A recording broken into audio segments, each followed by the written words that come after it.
Yo, what is going on, Headliner Nation? Week 17 may already be in the books for you, or maybe you're waiting on a Monday Night Miracle, or maybe you just need a few points to seal the deal. Whatever it may be, hopefully championship week has been and will be a success for you. But before we jump into week 18 and start focusing on that, we need to recap week 17 and what just happened. We're going to go over all the studs that dudded, our biggest misses, and of course, our biggest hits as well, the most notable ones anyway, and we're gonna hop right into it. Let's talk about the studs that dudded. And the biggest issue with the studs that dudded this week is that it wasn't how many, it was the names that did and how epically bad that they were. I mean, let's start with the running backs. Ezekiel Elliott, with no Tony Pollard, he only scored 9.7 fantasy points this past week, rushed for 39 yards and only had a touchdown. Didn't do anything really with Tony Pollard. He got you really kind of just enough not to be an epic failure this week. Ramondre Stevenson, yeah, he was banged up throughout the week, but then he ended up playing and he looked pretty good. He averaged 5.3 yards per carry. He didn't look bad, but he only ended up getting 8 carries for 42 yards, and that was it. Saquon Barkley, the volume-dependent running back, really has not given us that type of workload that we've needed here in the fantasy playoffs, and week 17 was no different. He only went for 58 yards on the ground, and it was on 12 carries. That was it, on 12 carries, and a game in which they led by 28 points at one point. So they were getting Matt Breida worked in with 9 carries as well. So yeah, they were trying to save Barkley a little bit, probably towards the end of the game, but even in the beginning of the game when they were putting up a lead, they still were not running the football with him, and Daniel Jones took 2 rushing touchdowns as well. Miles Sanders, he's a top 10 running back, which might surprise some of you, and he didn't do anything this week even with no Jalen Hurts. 12 carries on the ground, only 61 yards, didn't score, didn't make an impact in the passing game. Dalvin Cook only ran for 27 yards on the ground on 9 attempts. He did add another 17 yards through the air on 2 receptions, but it still wasn't enough to really help you out. He got single-digit points this week. What about the quarterback position? Same game. Kirk Cousins looked terrible against the Green Bay Packers. 18 of 31 for 205 yards, 1 touchdown, added 3 interceptions. Trevor Lawrence, the hope is that in a game that Doug Peterson said, we're going to play this game to win it, and we're going to play our starters, no one's resting, was that if they got up to a big lead, that the guys that you needed were able to get you some fantasy points. But there was 3 rushing touchdowns scored, which took away from the passing game, and at that point, Jacksonville started to pull guys. Trevor Lawrence goes 17 of 21 for 152 yards, no touchdowns, and 1 interception.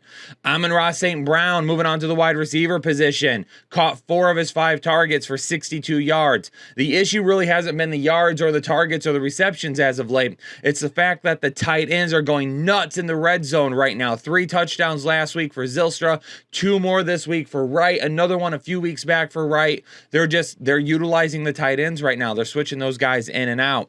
Tyreek Hill and Jalen Waddle. And this is where we get into like the big disappointments. For Tyreek Hill, caught 4 of his 7 targets for 55 yards.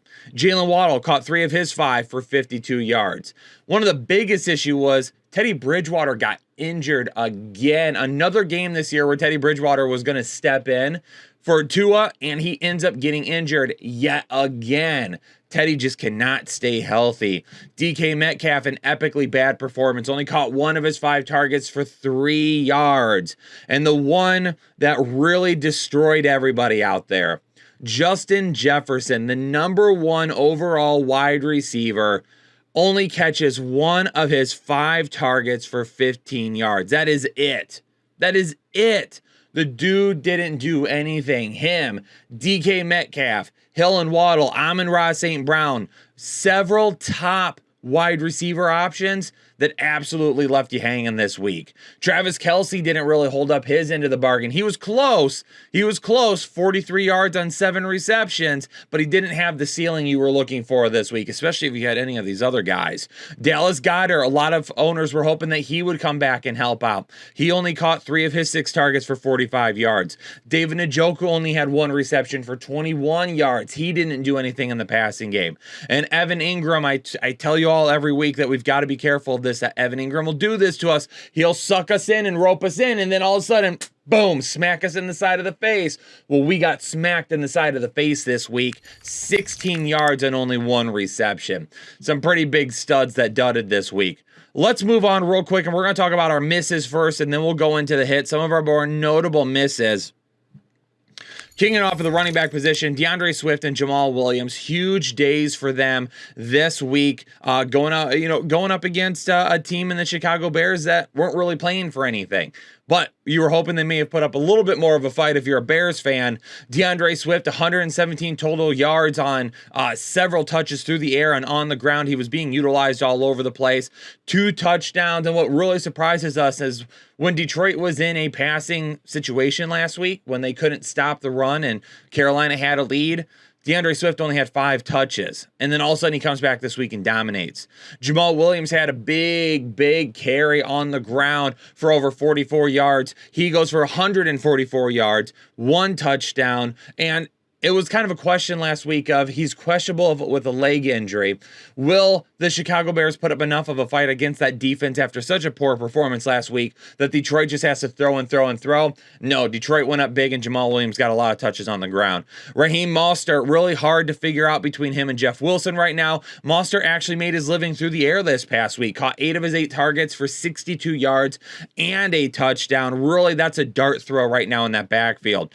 Dante Foreman, he came crashing back down to earth. We had him listed as a start. He only gets 35 yards on 13 carries after a huge performance last week. Leonard Fournette, and what should have been a decent volume day for Leonard Fournette, it was overshadowed by the humongous day for Mike Evans that really cuts into Leonard Fournette's stats. Goes 10 carries for 28 yards on the ground, catches 4 targets for 19 yards. Brian Robinson was set up for a huge day. Now, he didn't have a bad day, 87 yards on 24 carries, but Washington screwed themselves with Carson Wentz. They put themselves down, and then they just were not able to establish any type of a run game with just Brian Robinson. He doesn't get any work in the passing game, and he didn't score, which ruined his ceiling.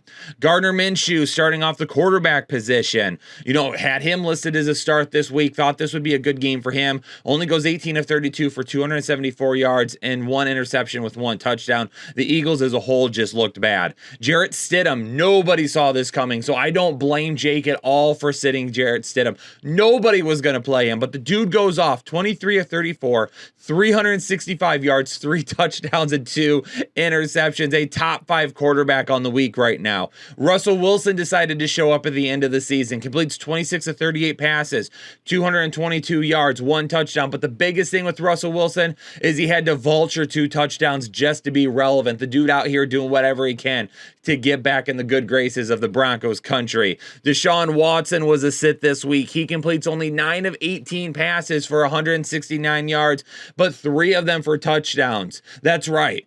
1/3 of his completed passes this week went for touchdowns. Drake London kicking off the wide receiver position after 5 weeks of relevancy with really solid floor numbers. He only catches 5 of 8 targets for 47 yards.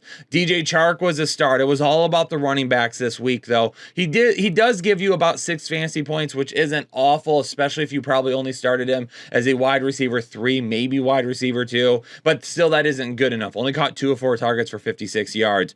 Richie James, I had him listed as a sit earlier in the week. I thought Darius Slayton would end up having a big week. That doesn't end up happening. 7 receptions, 7 targets, 76 yards, and a touchdown for Richie James.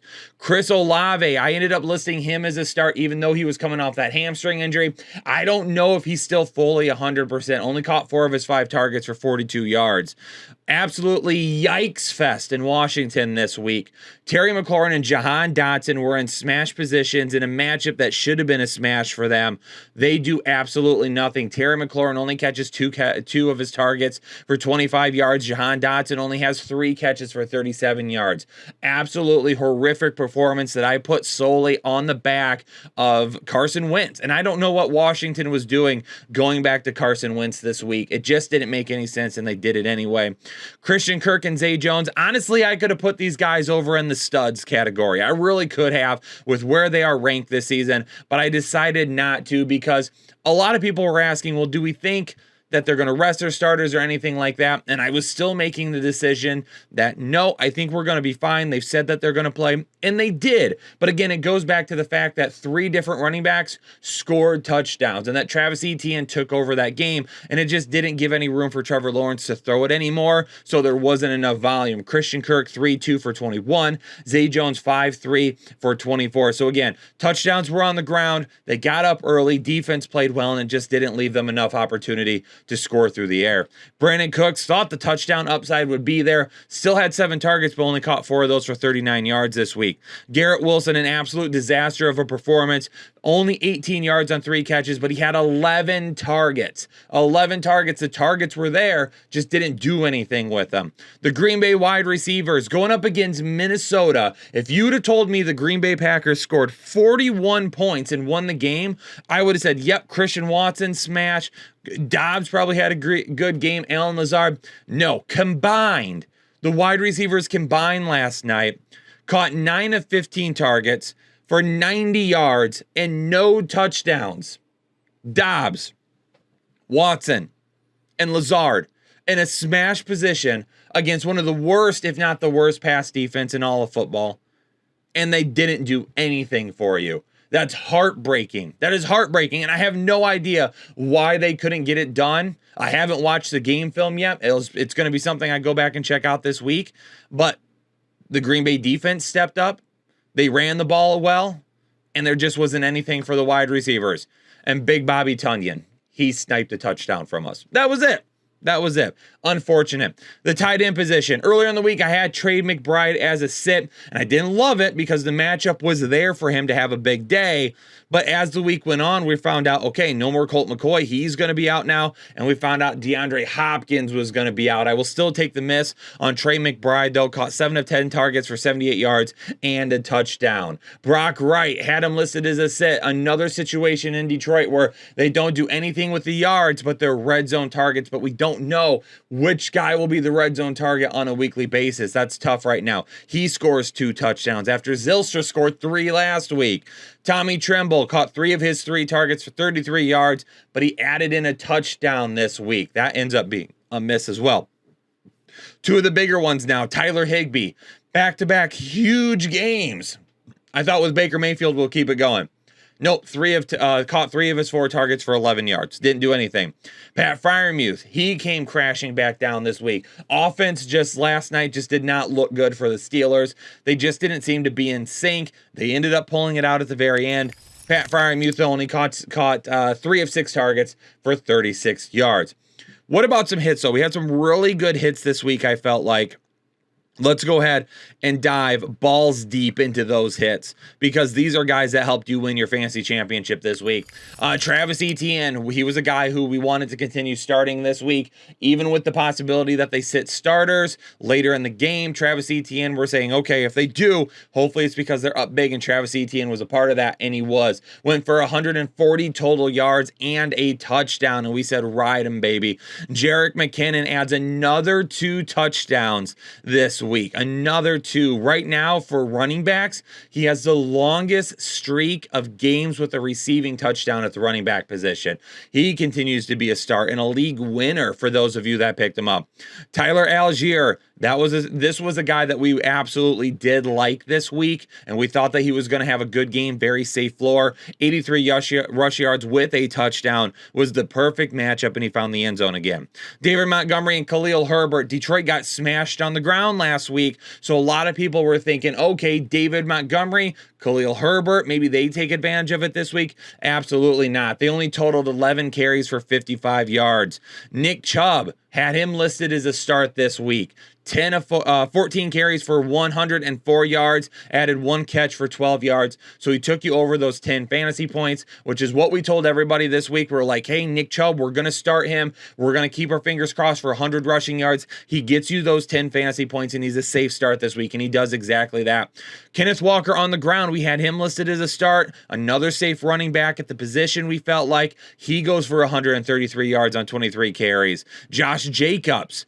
Actually, first, Cam Akers. Cam Akers had 123 yards on the ground. We may have told you not to draft him, but we also know good enough that, hey, we've got to pivot. If he looks like that he's getting hot, we got to pivot. And we pivoted and we said, hey, after the week last week, let's go ahead and start him again this week in that matchup. And he gives you 123 yards. All right, now moving on to Josh Jacobs. Another guy, you're going to see a few of these things pop up here.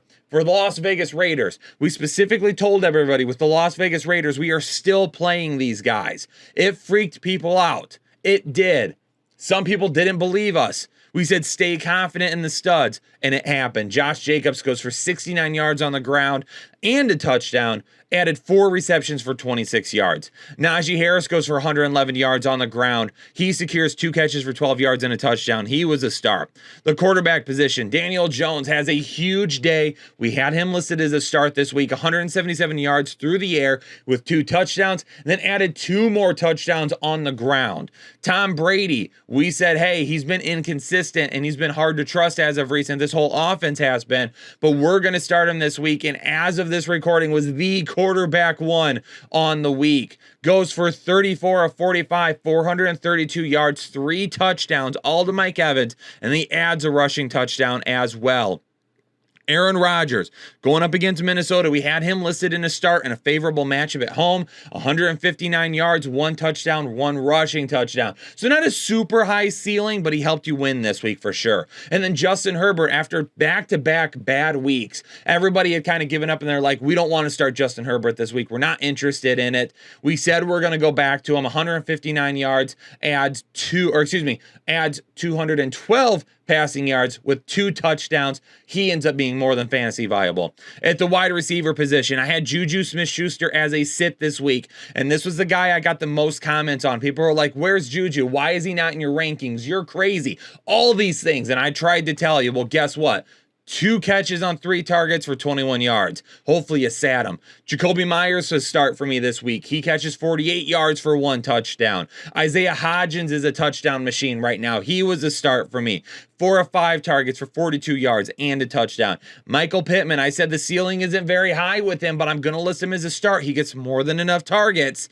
8 targets, 6 catches, 41 yards, which is exactly what he's been doing, but he caught that touchdown this week, which is exactly what we needed. Mike Evans, I stuck with him, and I said the big games are going to come. Even in both my videos this week, I mentioned he only needs 84 yards to have 9 consecutive 1,000 receiving yard seasons to begin a career.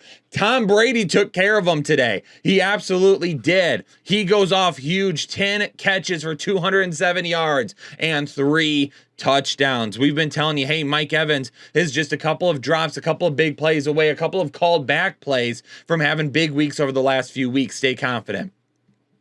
DJ Moore caught 6 of 10 targets for 117 yards and a touchdown. Didn't think the upside would be there. I thought the volume would be in this matchup, but then he did end up hitting that upside as well. Amari Cooper was still a start for me this week. Caught 3 of 4 targets for 105 yards and 2 touchdowns.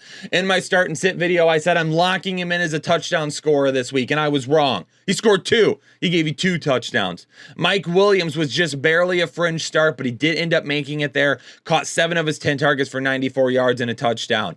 Another one from Las Vegas. We had people that wanted to sit Devontae Adams this week, and I said, I'm not doing it. Caught 7 of 11 targets for 153 yards and 2 touchdowns. If you played him, you were well on your way to victory this week. Brandon Ayuk, we tell you that the big plays are going to be there. He's touchdown dependent, but he got that touchdown this week. Caught 9 of 12 targets for 101 yards and a touchdown. For the tight end position, Dalton Schultz was a little bit lower in the rankings. Some people were disappointed that they sat him for other options. I had a little higher, but he still ended up having a big game and was still a start for me this week. 7 of 10 targets for 56 yards and scored 2 touchdowns. Cole Kmet didn't have nearly that upside, but he had just enough points to go over 10 fantasy points. Caught 1 touchdown, 2 of 3 targets for 27 yards.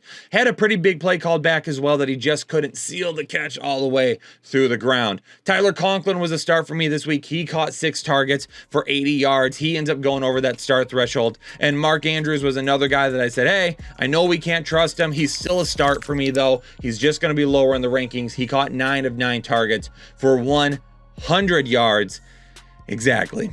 Ladies and gentlemen, I let it flow through what happened in week 17. So hopefully y'all enjoyed that. Hit the like button for me. Subscribe if you're new here. We'll have some week 18 content for you. It's going to look a little bit different than what you're all used to, but we'll still have week 18 content to help you out. Ladies and gentlemen, I'm going to get out of here for now, though. Peace out. Stay safe and stay healthy, and I'll catch y'all on the next episode of the Fantasy Headliners.